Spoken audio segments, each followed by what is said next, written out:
mass fraud, right? Like someone's hacked a system and they've changed votes at will based off the ballots that have come in, whether they were machine counted or they've messed with the results. That kind of mass fraud is in my opinion, impossible.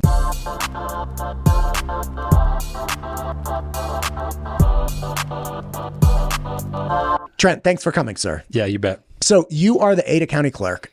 I'm super pumped to talk to you, specifically because I really like Idaho election systems. I have spoken with Chad Hoke, who was running for Secretary of State.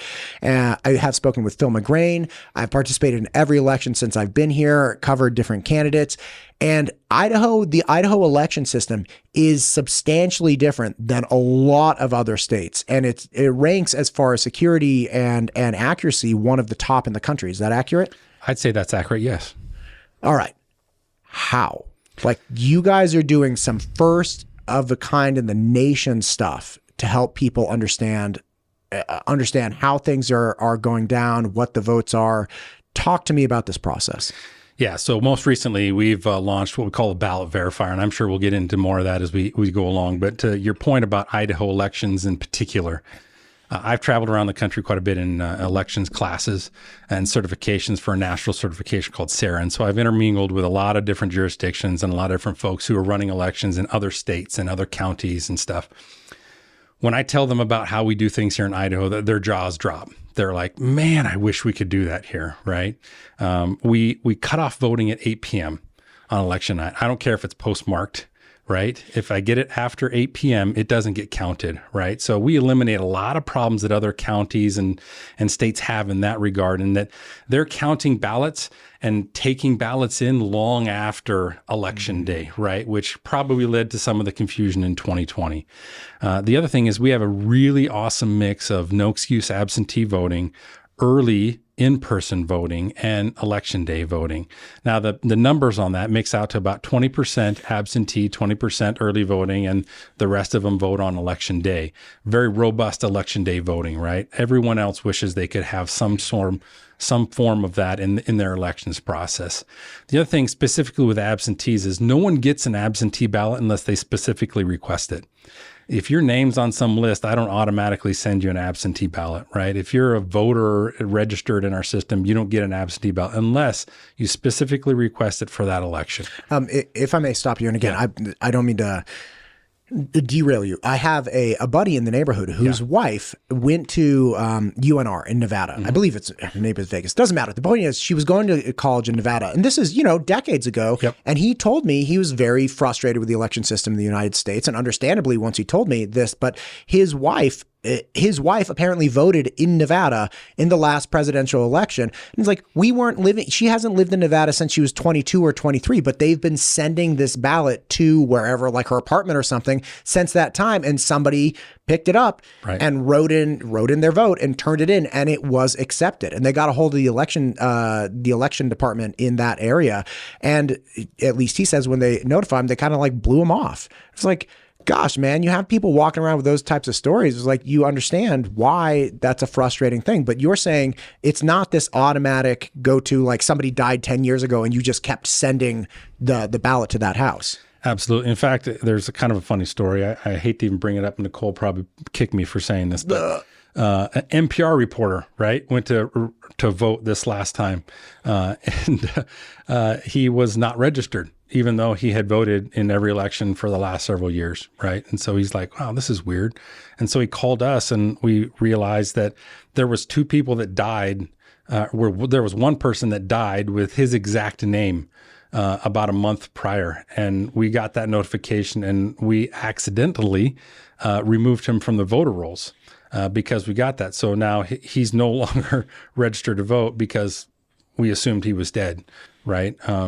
So we scrub voter rolls pretty regularly, right? We get vital statistics that come in when people pass away, if they move and they register anywhere else in the country, anywhere else in the state. We get notified of that. We pull them off our rolls.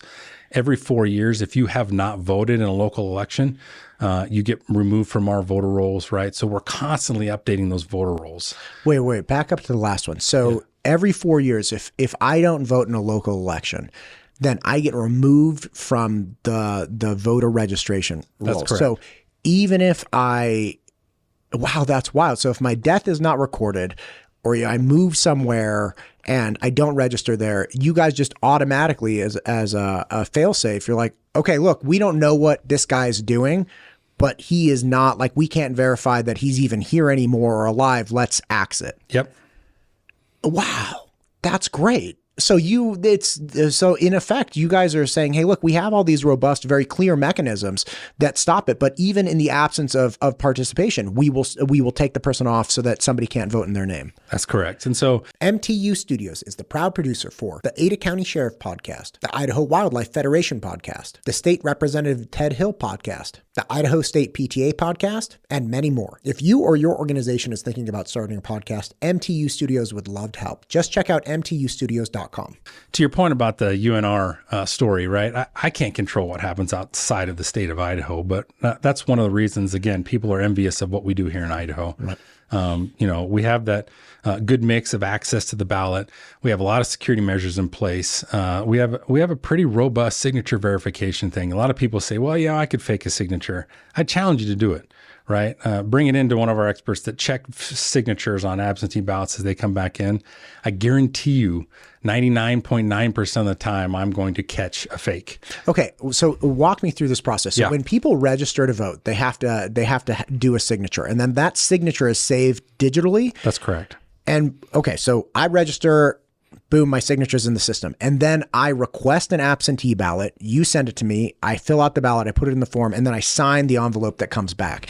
Without even opening the envelope, one of the first steps for you guys is to check the signature that's saved digitally to the envelope that just got turned in. And you have signature experts that just do this all day long during elections. That's correct. And it's not just that we check the signature. We check that you requested a ballot.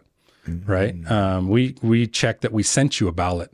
Right. And then we check that your signature matches the signature that we have on file. And it's not just that signature. If you've voted in several elections, right, I have all of those signatures. I have your signature at the DMV. I've got all kinds of things that I can check your signature against. Right. And if it starts to look weird, we'll contact you too. I'll reach out to you and say, hey, your signature looks wonky. And at that point, if you say, well, I didn't sign it, then we know, hey, there's a problem here, right? Did your mom get it and try to sign your name instead? Yeah. That's happened with like college students and stuff, right? Who don't update their mailing address when they head off to college, and their ballot might end up at their parents' home. So we check all of that stuff and make sure that there's multiple fail safes in that process in order for someone to get a absentee ballot voted. And well, I mean, even beyond, it sounds like what you're talking about specifically is even just getting registered and able to vote, right? But then getting an absentee ballot counted is another robust set of steps, right? Because one concern that one of my friends had, who's very skeptical of elections, and fine, people are very skeptical and they should be. He was like, well, listen, what if I just cast my ballot and then walk right into the elections office and start cast an additional ballot? If I've requested an absentee ballot and then I walk in to vote in person, do they ask like, hey, what happened to that ballot that we sent you in the mail? So this is one of the great things. I'm glad you asked that question. It's one of the things that we've done recently that has eliminated that possibility. We've gone from paper poll books to electronic poll books. Right now, again, when I say this, it needs to be understood. The voting system in which you cast your ballot is not connected to the internet. The voter registration system is. Right. And so the electronic poll book that you walk into a precinct and the poll worker sitting behind, and then they take your government ID and they scan it and they go, is this you? And they check your picture and check your address and all that stuff. Right. That immediately pulls up your voter history. If you've requested an absentee ballot, it'll say, hey, they've requested an absentee ballot and they haven't submitted it yet. Right. Or if they have submitted it, it will say you've submitted your absentee ballot and you won't get to vote. So that system knows the ballot was either sent to them and has or has not been received. But what the contents of that ballot are not on the internet. They're not on the Right. internet. So you can just see like, hey, no, this guy submitted a ballot. Like we accepted something already. So in the event that they've already submitted something, the poll worker then says, hey, thank you for coming in today, but I see here that you've already submitted a vote. So like I can't give you another thing. So in your scenario, the guy throws the absentee in the mail and then walks down to the election office and votes. The vote that will most likely count is the one that he went in to vote, right, in person, and it'll vote and it'll register. And then when I get that absentee ballot in and I process, it'll flag it and go, wait a second, this guy's already voted in person. And then I'll call up that guy and have a really uncomfortable conversation with him and say, hey, did you know you attempted to vote twice? And he'll go, oh, well, and that's the conversation that nobody wants to have, right? Because then I call Matt Clifford and I say, hey, Matt, I need you to send one of your guys out to this house and start an investigation because we don't get to vote twice in this country. And so, well, at least in this state, you don't get to definitely vote twice. don't get to vote. Not in this county, at least I can tell you that. Yeah, and obviously we're not supposed to vote twice, right? But a question there: when you said what will most likely count, and correct me if I'm wrong, the vote that will count is the one that goes in first. The one that goes in first. Right. And that will likely be the in-person because of the mail system. But it's not like you guys open both of them and then you make a determination about which vote you're going to count. It's like, look, you throw it in the mail, you walk down to the voting place, whichever one hits the books first, that's the one that counts. And then the other one, if it's the mail-in one, they say, hey, thank you for coming, but you've already cast a vote. Or if it's the in-person one, that person cast a vote, and then when the second piece hits the mail, then you have the uncomfortable conversation. And if someone attempts to do that, they're going to get contacted, right? It's not like we can go, hey, I'm going to try this and see if it works, and no harm, no foul. You just attempted to vote twice, right? That is a felony, right? And we're going to have a conversation. And that's the other thing that's nice about Idaho elections. We prosecute voter fraud, right? We've had several cases that have gone before judges on voter fraud, right? We don't just go, oh, well, there's a lot of people voting, mistakes were made, we're not sure what happened. If there's a sign of someone that's been trying to do something in the system that's illegal, we'll go after them. And I hope people recognize that and know that we're very serious about it. For the frequency of people claiming that there's voter fraud and the lack of people actually expressing that they've attempted voter fraud seems to be a little off, right? Because people say, hey, look, we have 8% or something, the allegations from years ago. We have 8% voter fraud in the state of Idaho, which was roundly debunked. Chad Hoke, while he was working for the, I believe, Secretary of State, did a hand audit of 17,000 ballots, I believe, hand counted everything, and they were off by like single digits. And I believe in all of those cases, he said that it was a case where somebody had voted one way, erased it, and voted another way. And so there was not, there was no nefarious intent. It was just, hey, look, I picked A, I want to actually pick B, and the computer logged it as one thing, and then the human recounter logged it as another. But out of 17,000 votes, it was like 10 votes or something that they had to go back and look at twice. So you have these allegations, but then nobody, like I've never met anybody who's like, yeah, I was able to vote twice. For instance, my buddy who had the UNR example, his wife didn't attempt to vote twice. They were just informed that her vote was counted in some way and they got a hold of the elections office. But I've never met somebody who's like, dude, it's so easy to scam. I did it the other day. Just do it. It's no problem. Right? Like those people don't exist. No. So if there's all this voter fraud, how is it happening? Like where is it happening? Who's perpetrating it? Yeah, there's two ideas out there. Mass fraud, right? Like someone's hacked a system and they've changed votes at will based off the ballots that have come in, whether they were machine counted or they've messed with the results. That kind of mass fraud is in my opinion, impossible because of the forensic ability that we have with computers nowadays, right? There's always a trail of that. You're always going to find that when it happens. What is more common is this is what out of country, we call them non-state actors or state actors like China or Russia. What they're trying to do is they're trying to influence it through social media. They're trying to throw something out there that's going to influence your vote. That to me is a stolen election, right? The classic one is the Slovakian election where 2 days prior to the vote, someone put out a AI generated video of one of the candidates saying they were going to ban beer in the country. Right. This happened? This happened. This no kidding happened. And it was traced back to a Russian, think tank type of group, cyber guys that put this thing because they wanted influence, because this particular candidate was NATO leaning. He wanted to become more cozy with NATO. The other candidate wanted to become more cozy with Russia. So how do you get the guy that supports Russia into office? You convince everyone out there that this other guy running against him wants to raise taxes on beer or ban beer, right? And you don't mess with people's beer in Slovakia, apparently.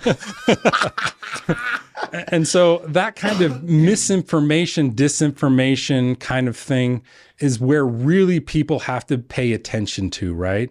How am I being influenced? How is my vote being influenced, right? Am I getting the facts? Am I getting the truth data out there to be able to make good decisions, right? The one frustrating thing for me, and this is one of the things that we really pushed hard for the ballot verifier, is that I don't want the conversations around the kitchen table to be, was that person legitimately voted in? I want the conversation to be, that person that's in office, are they doing the job that they said they would do?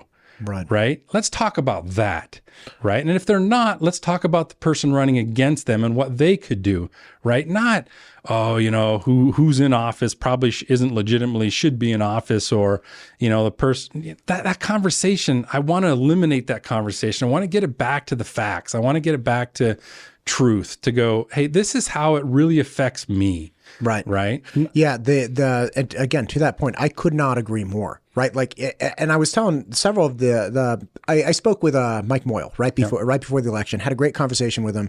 And we see this playing out in real time, where it's interesting that some of the powers that be that are trying to manipulate elections went to like Facebook and Twitter and whatnot in times past. And to what degree they continue to do that is going to be a question, and to what degree it gets filtered out or who they stop, fine. But in Mike's case, and even Chuck Winder, they had this onslaught of like paper stuff coming from these PACs that were out of state, funded by, I think Phil McGrain told me it was like this fondue king from North Carolina, dumping millions of dollars into these PACs. So it's like, we don't even need Facebook or Twitter or X, whatever it is. We're just going to send a 6-inch stack of mailers to every single house saying that, Chuck Winder and Mike Moyle, and again, however you think of them, doesn't matter to me. But to be manipulating outside forces, manipulating this state, that's a problem to me. Yeah. If Mike and Chuck lose to another Idahoan and they have these like robust, real disagreements, and one person thinks one thing and the voters are like, okay, I actually like his solution to this. Great. Let's just have Idahoans arguing with Idahoans. That needs to be the number one thing. But the manipulation of the elections, and then the manipulation of people's faith in the elections, drives down participation, increased cynicism, and makes it so that we don't actually have real conversations about problems, because people will stop talking. They're like, it doesn't matter anyway. Like, what are we even talking about? By the way, and we won't make any comment on this, did you watch the debate last night? I didn't. Okay. We're not making any comment on it. I just wanted to know if you watched it. I highly recommend you check it out. This is the greatest adventure of our lifetime, Trent. I'm telling you right now. Sure. It was, I was telling my buddies at jiu-jitsu tonight, I was like, listen, if the UFC went to Trump and Biden and we're like, listen, we're going to suspend the UFC's like weekly things with pay-per-view. We would just like to put both of you in the cage and just have you talk to each other for an hour. I think we could actually triple our revenue. I would sign up. I would pay easily $100 a week to watch this. I do not doubt it. Anyway, back to this. So the nature of getting participation again, because I think one of the greatest risks of people being jaded and cynical about the election system is that we stop participating. Yeah. Have we seen an increase or decrease, like per capita of election participation in the last, 4 or 5 years? We've seen slight increases, right? But it ebbs and flows, sure. Right? If you got a presidential election in November in 2020 or 2024, right, you're going to have upwards of 75 to 85% of the registered voters participate. That's a huge turnout for a lot of jurisdictions. Right. But here in Idaho, that's pretty average, and especially in Ada County.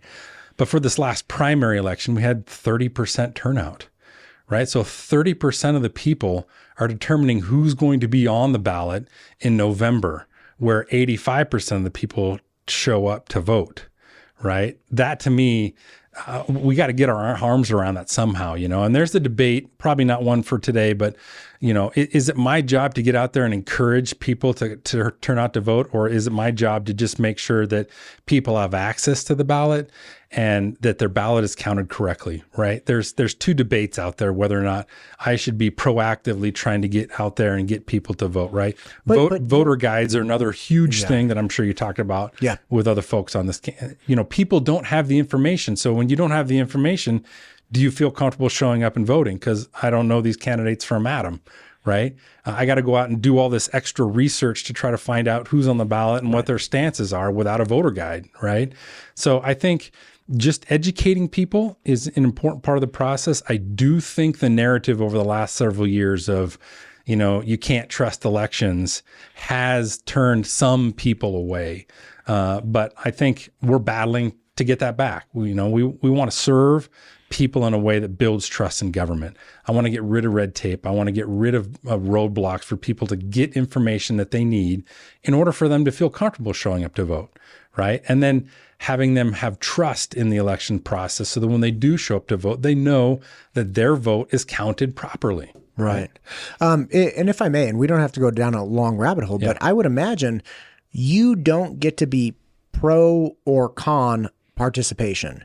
Your job is exclusively in this realm, make the market, make the capacity to vote as robust and safe as possible.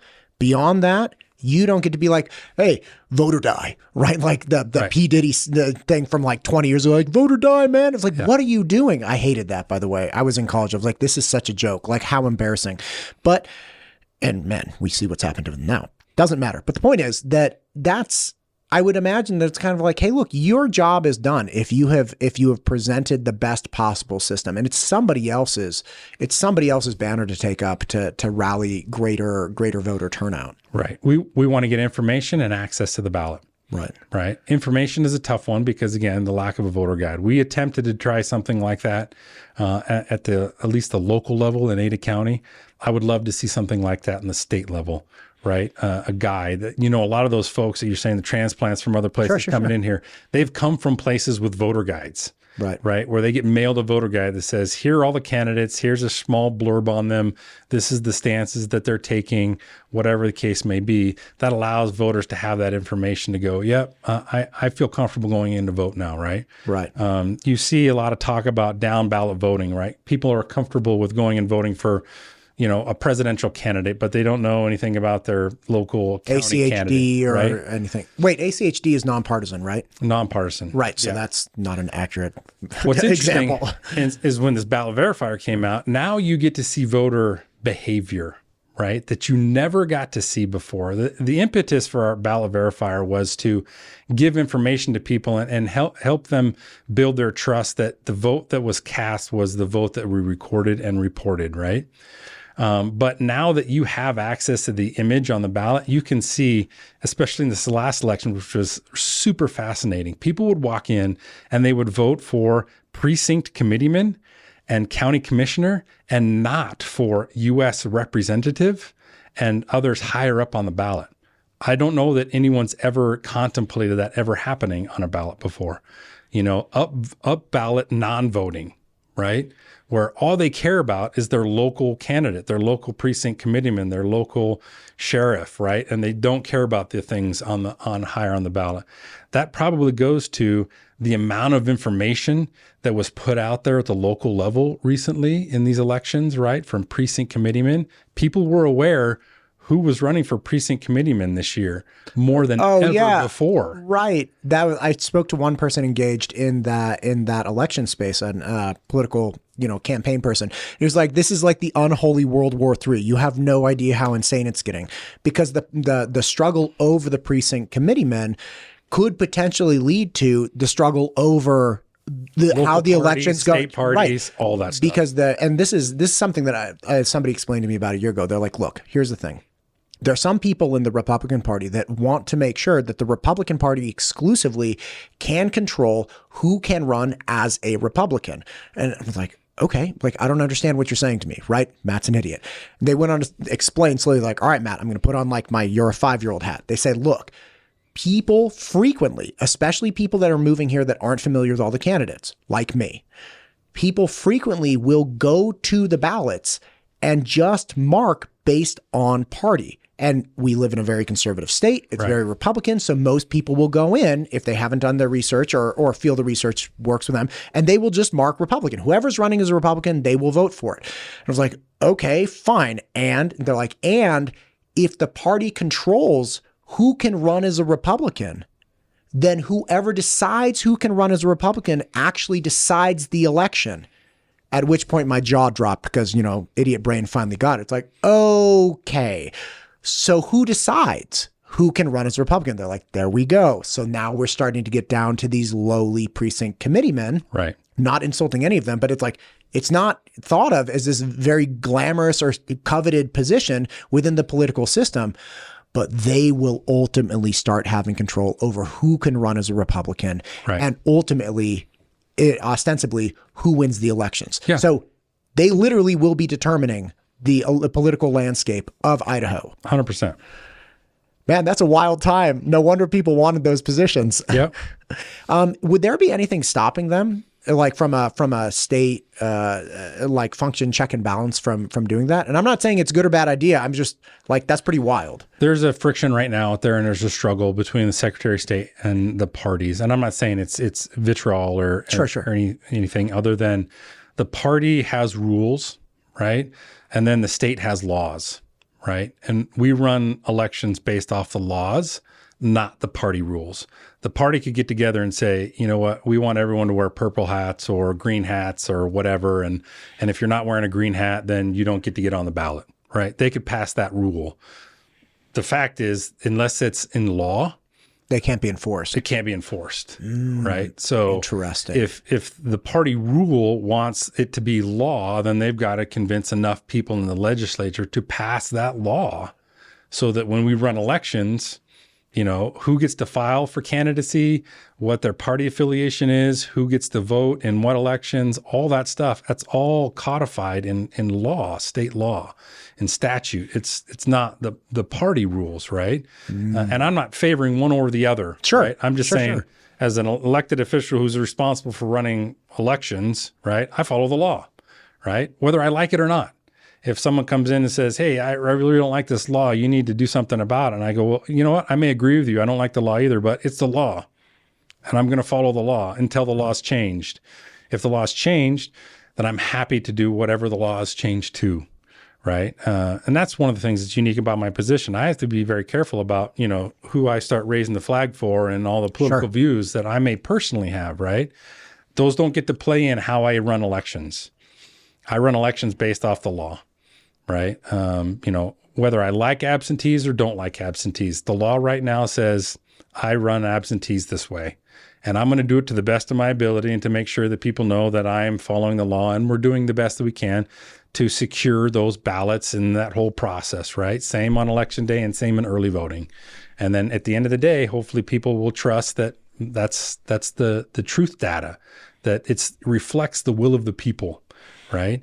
Elections are not perfect, because people run elections and people are not perfect, right? But I can tell you that the results of all the elections that I've been personally involved with over the last 7 years, as I've kind of been in this realm, reflect the will of the people, right? At least the will of the people that show up to vote, right? If you don't show up to vote, people come in and have conversations with me or on the sidebars and stuff, and be like, I really don't like how things are going. I said, well, did you show up to vote?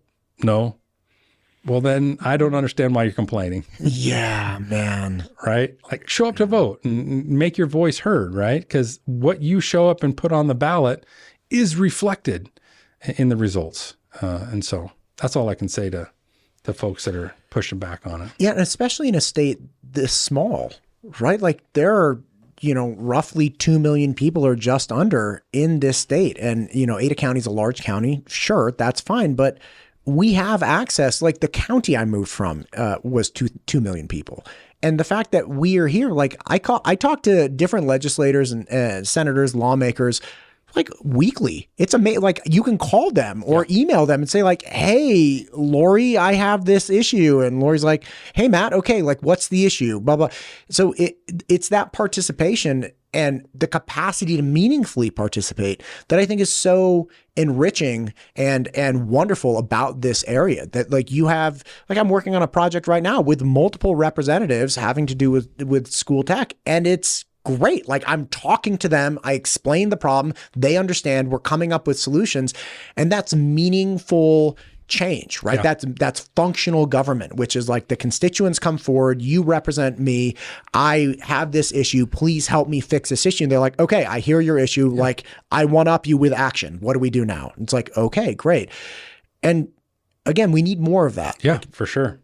We definitely need more. And again, I'll be the guy for participation. It's like just try. One thing with voter guides though, that I've thought about, and this is a big problem, who's going to be the one shaping that voter guide? Do you give the candidate just like 300 words and say whatever you want, right? Do you allow them that flexibility, or do you say, hey, say whatever you want to this point, right? Like if you had a candidate that came in and said like, I'm going to stop all wokeism and make sure Idaho doesn't turn into California, Washington, and Oregon, and people that don't want those states vote for me, which is kind of what some people say. It was like, well, what are you going to do about like our water shortage, right? Like I understand, but like, what about like funding a jail, right? Like these are the real local problems that we have. Right. So how do other places successfully iron out voter guides so that you can present information in a meaningful way that people feel like is reflective of what the candidates actually want? Yeah, there's a spectrum, obviously, of voter guides that you could go down. The local medias and some of the print medias do a pretty good job of asking probing questions and being fair and equitable across the board for everyone to be able to answer specific things that may be on voters' minds. Those are great forums to get access to, right? In today's day and age of technology and access to the internet and all that other stuff, right? I could see an easy voter guide of just being, here are the people that are on the ballot, and here's a link to whatever website you want to go look and look at these folks. That is the basic, most simplest voter guide there is possible, right? Just the fact that people know who was on the ballot, right, is a first step, right? And then getting them pointed towards the action, because I understand it would be a nightmare to be like Big Brother in the room trying to be like, oh, no, you can't say that. Oh, no, right. You can't say that. Oh, that's not true. You know, am I going to be implicit on putting bad information out there as part of a voter guide, right? It's a line that's got to be studied, got to be figured out. But I think we can get there, right? I think we can get more information than we have currently accessible to people in an easy way that's consumable, that people want, right? I don't care if it's TikTok videos, right? I put a voter guide together. You know, if you want to reach out to the right people, you got to put a TikTok video together, right? And here's a video guide, right? Your 15 seconds to convince somebody that you're worth studying some more and finding some more information out about. Right. I don't know what the proper format is. I just know in our age right now, you rely on mailers that you get in the mail to get information from people, right? Or, you know, you have to take an appropriate step and go out there and try to find them on the internet or their website or something like that. And then you really don't even know who's running unless you go to the county website or something like that. So how we get that, in what form? Is it print? Is it digital? Who knows what the format is? I just feel like we could do a better job of getting the candidates' information out to the people who want that information, and so that they can compare different folks with different folks and come in and vote their conscience. So. Right. You also have the ability to look at your ballot ahead of time. Is that correct? That's correct. You have a sample ballot that you can go on and look at. We post that well before the election to go on and see. But again, you have to go out and like look at the ballot, and then you may know the names, but then you got to take the additional step of, you know, going and researching those names and doing all that information. So I don't know what the right format is. No. I just get a strong sense that there could be more information that we need to put out to people. Yeah, people need information. Like This is the crux of it. People need information. They have to voluntarily consume it. It's complex. There are very, very specific ways which the vast majority of people would be willing to consume material, and it's likely not on like a website. I mean, there are some that absolutely will, but most people are consuming vast quantities of information just off of social media. Yep. And because of that, you have a very small window of opportunity to effectively communicate with them. Man, what a difficult thing. But I mean, it's working, right? Like you guys are running elections that are working, that you don't have mass fraud. You don't have, it's not that nobody attempts fraud, but there's no evidence. Excuse me. It's not just that there's no evidence. If there's anybody who thinks they can cast a fraudulent ballot or things like that, then first off, I would not advocate attempting, but find out more about what would stop you from doing that. When you reference the larger scale voting fraud, to be clear, the ballot counting machines are not connected to the internet, nor do they have the capacity to be, correct? That's correct. So they can't even, it's not even like, oh, no, we didn't present Wi-Fi. It's like, no, they don't have something. They don't have the mechanisms to talk to the interwebs. Yeah. And they also, in an open hearing, in front of, it's a judge, right? Like there's an open hearing where they run like 100 ballots through and then they compare the readout to the actual ballots. We call it a logic and accuracy test. All machines are put through that. Our software is put through it on a regular cadence. And then there's a public one that, we do it behind the scenes multiple times, but there's also a public one that we invite the public to come in, media comes in, and we put them through a test deck. We have pre-marked ballots that we know the outcome of. We put them through the machines, and if they don't match, then we've got a problem. Right? They should be reading the ballots the way that they are marked. We also hand count those ballots prior to running them through the machine. So, if there's any discrepancy, right, there's an issue, and we have to track it down. But we always have really good accuracy tests. Right. We test the precinct scanners. We test our central scanners. We test the software. We test the tabulating software that we use. And then everything is sealed and stored until election day. And after that, we go whoosh, and nothing gets touched until we open it up for election day and start running those things. Man, it's wild times. Listen, we've talked about a lot of things. I know it's a work day for you. Is there anything you feel like we've missed? Because again, we've hit a dump truck of things, and Ada County Elections is doing a great job. But is there any other aspect of it that you'd like people to know? I just think that the ballot verifier out there, I'd love people to go and get involved with that and see it.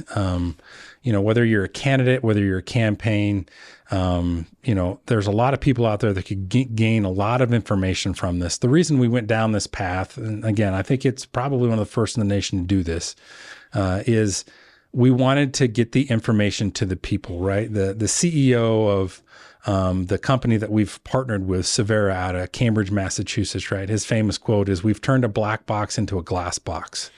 Right? People no longer have questions about, well, what happens with the ballots once I cast them? Well, now you can see every single ballot cast.